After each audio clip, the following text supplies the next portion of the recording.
আসসালামু আলাইকুম। আশা করছি আপনারা সবাই ভালো আছেন। আমরাও আল্লাহ তাআলার অশেষ রহমতে আলহামদুলিল্লাহ ভালো আছি। আমাদের এখানে সপ্তাহে একদিন একটা মেলা বসে, সেই মেলাতে যাওয়ার উদ্দেশ্যে বাসা থেকে বের হলাম। আমরা তো ঈদের কেনাকাটা করে ফেলেছি, আপনাদের সঙ্গে তো ভিডিওতেও শেয়ার করেছি।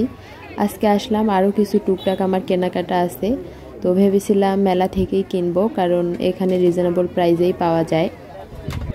মেলাতে যাওয়ার পর আমি প্রথমে সবগুলো দোকান ঘুরে ঘুরে দেখতেছিলাম। আপনাদের ভাইয়া বাসায় নেই, আমি সেই সুযোগে এসেছি এখানে। ও বাসায় থাকলে কয়েকটা কথা শোনাই দিত, বলতো মার্কেটে নিয়ে গিয়ে এত কিছু কিনে দিলাম, তারপরও তোমার হলো না।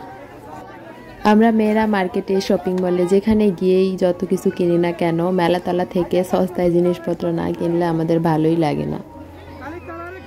আমিও তার ব্যতিক্রম নই, সস্তায় যেখানে পাই সেখানেই চলে যাই। মাঝে মাঝেই আমার এই ধরনের মেলাগুলোতে যাওয়া হয়। মেলায় কিন্তু ভালো মন্দ সব ধরনের জিনিসই পাওয়া যায়, একটু যাচাই করে কিনতে হয় আর কি।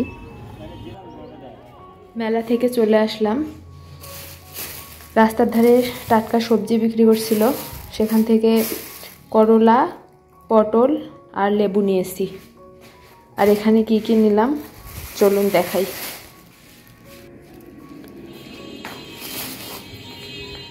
খুবই সামান্য জিনিস, টুকটাক কিছু প্রয়োজন ছিল আমার।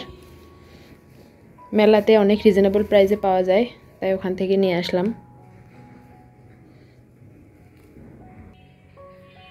এটা একটা গেঞ্জি, লং গেঞ্জি, এই গরমে বাসায় পরার জন্য নিয়েছি।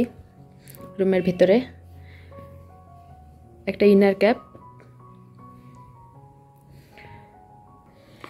আর এই যে 150 টাকা দিয়ে এক জোড়া জুতা নিয়েছি, রাফ ইউজ করার জন্য, অল টাইম লাগে। এখানে চুড়ি নিয়েছি 2 জোড়া, যদিও বা আমি চুড়ি পরি না, তারপরও নিয়ে রাখলাম, মাঝে মধ্যে পরতে ইচ্ছা করে সেজন্য।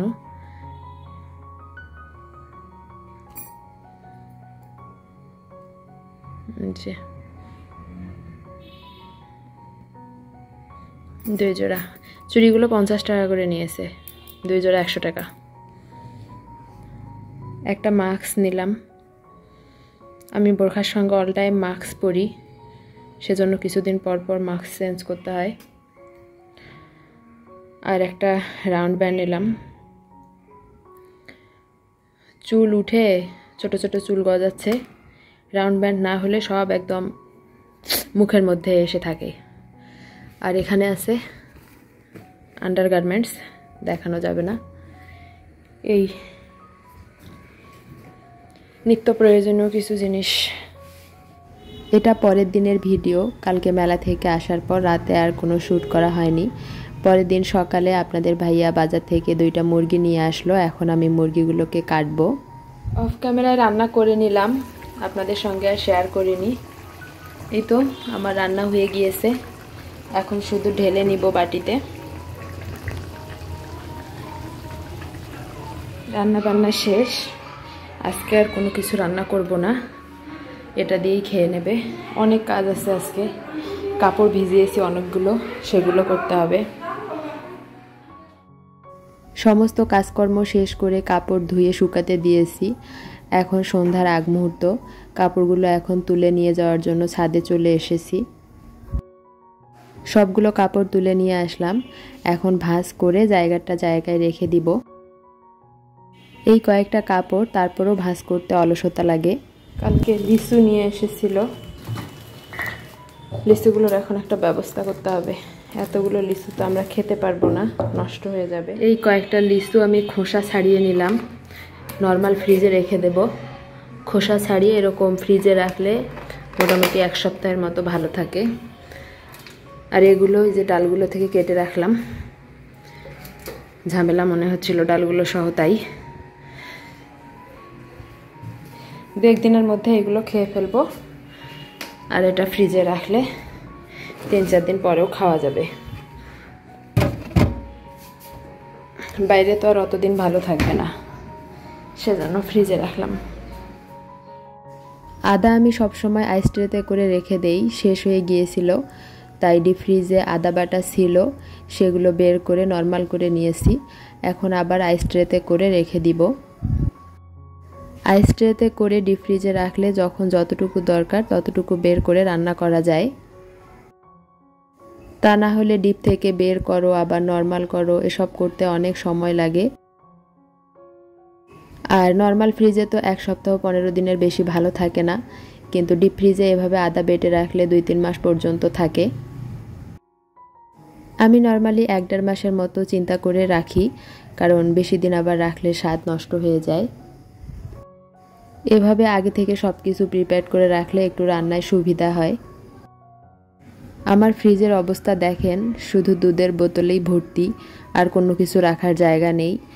ও 15 কেজি দুধ নিয়ে এসেছে। আমি বলেছিলাম যে সস্তায় পাইলে বেশি করে দুধ নিয়ে আসিও, তো তাই বলে এতগুলো নিয়ে এসেছে।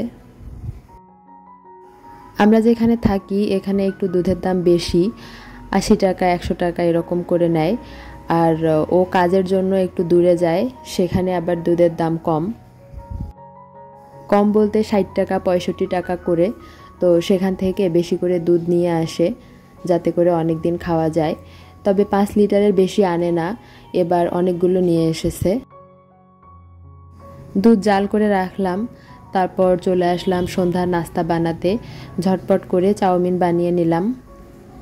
নুডলসটাকেই চিকেন, ডিম, বিভিন্ন ধরনের সস, টমেটো, গাজর এগুলো দিয়ে রান্না করলেই হয়ে যায় চাউমিন। এভাবে রান্না করলেই নুডলস একটু খেতে ইচ্ছা করে, তাছাড়া আমার খেতে তেমন ভালো লাগে না। ফ্রিজে আবার 7 আপ আনা ছিল, তো আপনাদের ভাইয়া বলতেছে বের করো, নুডলসের সঙ্গে 7 আপ খাই, ভালো লাগবে। এই ফাঁকে আপনাদেরকে ছোট্ট একটা রিকোয়েস্ট করি, আপনারা যদি আমার ভিডিওটিতে এখনও একটা লাইক দিতে ভুলে গিয়ে থাকেন তাহলে প্লিজ একটা লাইক দিয়ে দিবেন, কারণ আপনাদের ছোট্ট একটা লাইক আমার ভিডিওটিকে আরও অনেক মানুষের কাছে পৌঁছে দিতে সাহায্য করবে। নুডলস খাওয়ার পর একটু আম কেটে নিলাম, কাঁচা আম 2 রকমভাবে কেটেছি। একটা কাঁচা আম শুধু স্লাইস করে কেটেছি, লবণ দিয়ে খাবো। আর এখানে ভর্তা বানিয়েছি, কাসুন্দি, তারপর শুকনা মরিচ, বিট লবণ, চিনি সব কিছু দিয়ে। 2 রকম স্বাদ যেন পাওয়া যায় সেজন্য 2 রকমভাবে কেটেছি। আজকের মতো এখানেই বিদায় নিচ্ছি, দেখা হবে আবারও নতুন কোনো ভিডিওতে। আল্লাহ হাফিজ, আসসালামু আলাইকুম।